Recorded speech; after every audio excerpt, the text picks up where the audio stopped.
Anyway, here with reaction, Louisiana Senator John Kennedy. Senator, great to have you.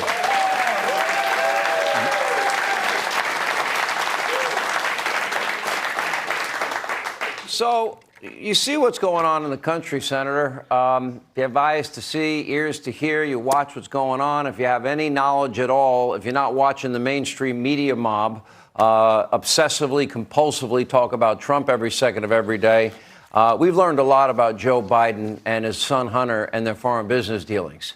And first he said he never talked to his son, brother, or anybody. Now we know that he was actively making phone calls, that he was meeting with oligarchs at some Cafe Milano. Sounds like a pretty ritzy place to me. And that Hunter was getting tens of millions of dollars in the field of energy and other fields in which he had no experience at a time when he admits he was addicted to drugs. And he admits, and there's emails confirming that Hunter was paying Dad's bills for his home repairs, giving half his income to Pops, and Pops was getting 10% as the big guy. Why do you think how do you analyze this for the people at home that are trying to make sense of this? Because it sounds to me like America's justice system is turned on its head. We've got one for Republicans and one for Democrats. Well, it seems to me, Sean, that Huntergate is about two things: privilege and sleaze. First, the privilege. President Biden and many members of the media lecture us incessantly about the injustice of privilege, especially so-called white privilege. But to me, that's like being lectured about gun safety by Alec Baldwin. Because when they lecture us about privilege, they never mention Hunter Biden, who is the epitome of privilege. How did Hunter Biden earn these millions of dollars? Is it because he's so smart?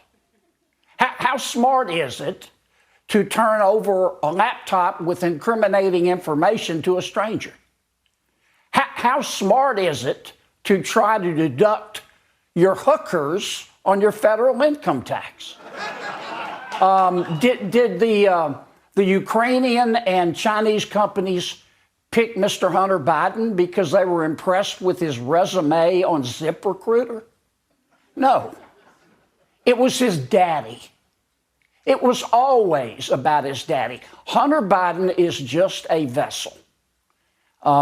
He's just a lucky sperm.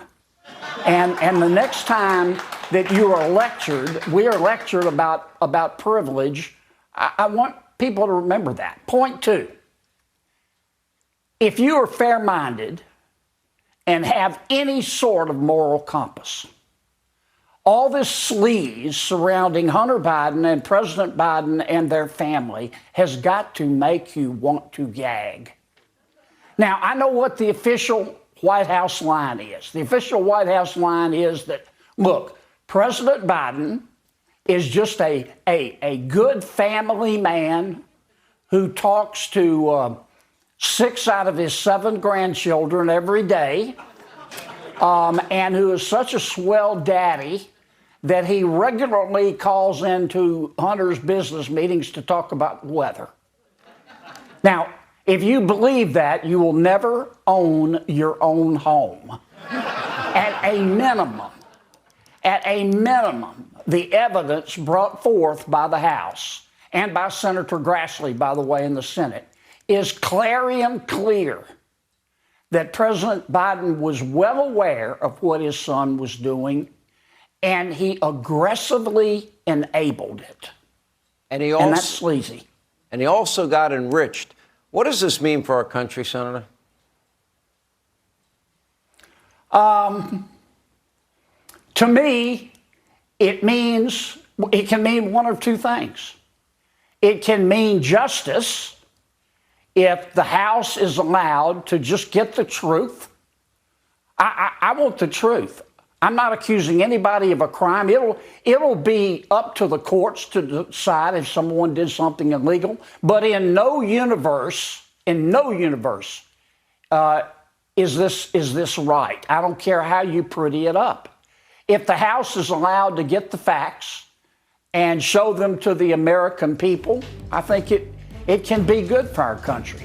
But if the Justice Department just says, oh, we can't talk about it, we're investigating, they've been investigating 5 years. And it's beginning to look more and more like Mr. Weiss, the U.S. Attorney, is severely compromised. I couldn't believe that Attorney General Garland actually made him special counsel. Louisiana Senator John Kennedy, thank you as always.